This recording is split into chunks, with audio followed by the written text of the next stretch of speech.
अच्छा चलिए बात करते हैं अगली बड़ी खबर की। जी आपको बता दें कि देश की राजधानी दिल्ली में हाल ही में वाहनों की टॉप स्पीड को 70 किलोमीटर प्रति घंटे की रफ्तार से सड़कों पर सीमित करने को लेकर आदेश जारी किए गए थे भारत के परिवहन निगम की तरफ से, जिसके बाद कुछ ही दिनों के बाद ओवर स्पीडिंग के चलते दिल्ली में वाहनों का चौंकाने वाला आंकड़ा सामने आया है।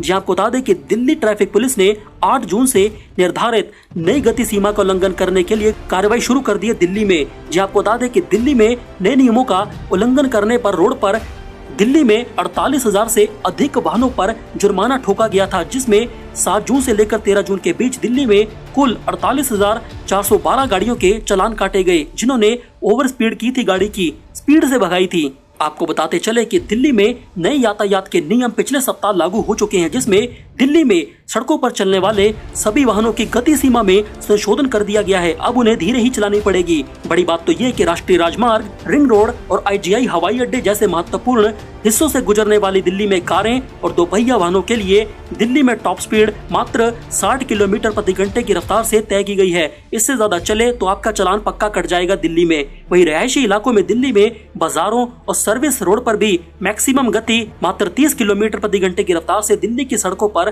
कर दी गई है बाजारों में।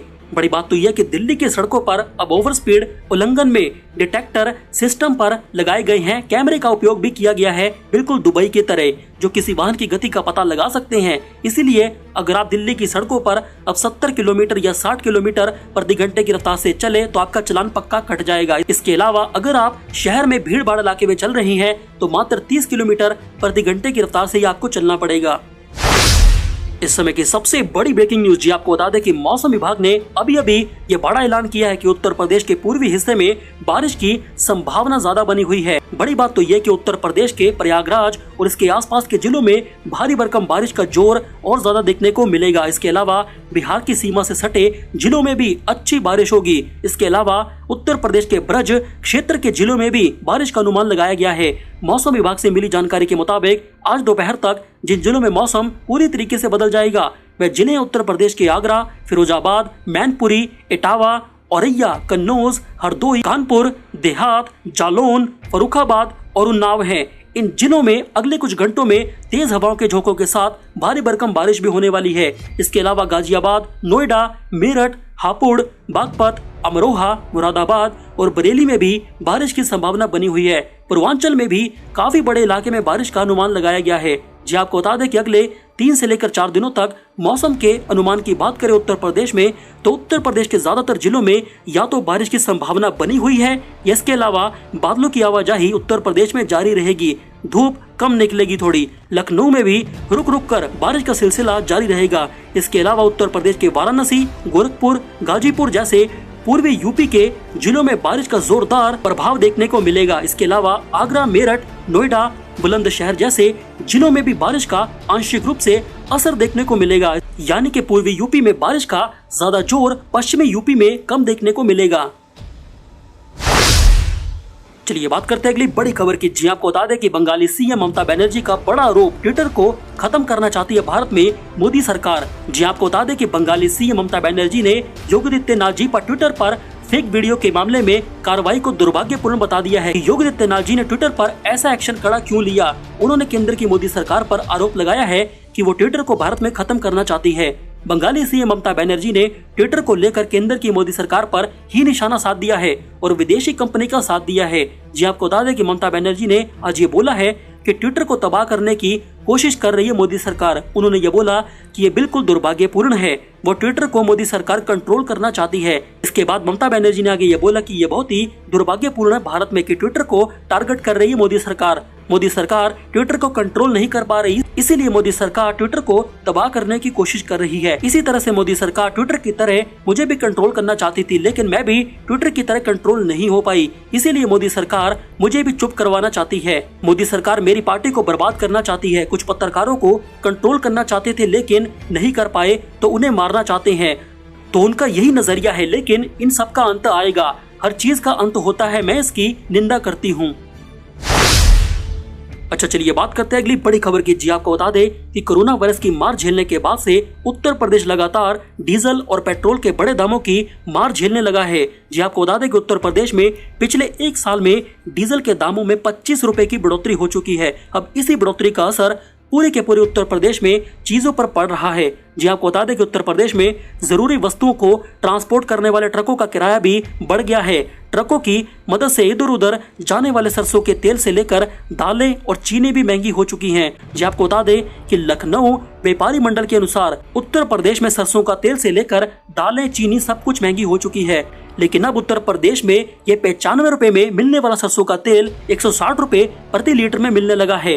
तो वहीं उत्तर प्रदेश में चीनी के दाम भी 4 रुपए से 5 रुपए बढ़ चुके हैं। दालों में अरहर 75 रुपए किलो से लेकर 93 रुपए प्रति किलो में मिलने लगी है उत्तर प्रदेश में। तो वहीं उत्तर प्रदेश में मूंग की दाल 80 रुपए प्रति किलो से अब 120 रुपए प्रति किलो में मिलने लगी है। जी आपको बता दें कि चना और मसूर की दालों में भी पिछले एक साल में 20 रुपए की वृद्धि हो चुकी है।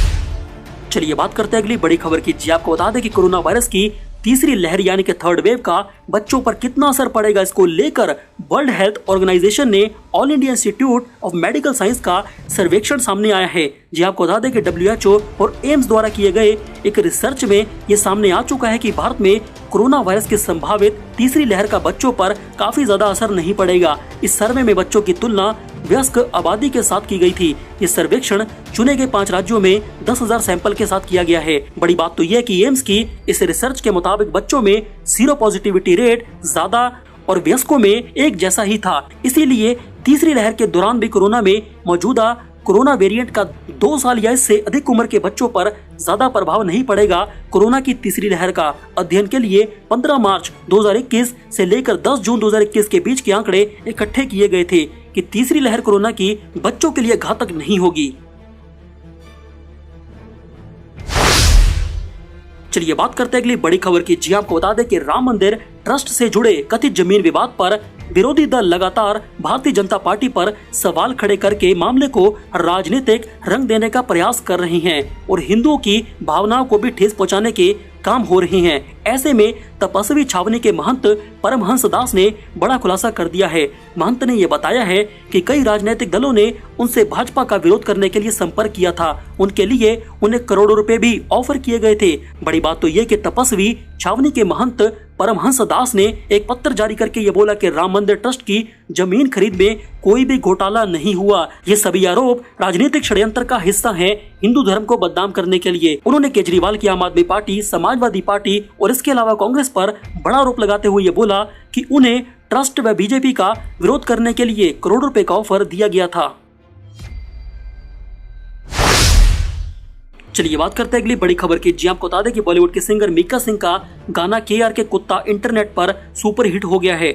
मीका सिंह द्वारा सेल्फ क्लेम क्रिटिक कमाल राशिद खान यानी कि KRK को जलील करने के लिए बनाए गए इस सॉन्ग के जवाब में अब KRK ने भी एक ऐसा ही गाना रिलीज करने की घोषणा कर दी है और मीका को मुंह तोड़ जवाब दिया है। मीका सिंह ने जहां अपने गाने का टाइटल KRK कुत्ता रखा था, वहीं KRK ने अपने नए गाने का नाम सुअर रखा है, यानी कि मीका को अब वो सुअर बोलेंगे। बड़ी बात तो यह कि KRK ने ट्वीट करके ये जानकारी दी है कि सुअर सॉन्ग जल्द ही रिलीज होने जा रहा है, जिसमें मीका को वह सुअर बोलेंगे और हम ये गाना मीका सिंह को डेडिकेट करेंगे। जैसी करनी वैसी भरनी।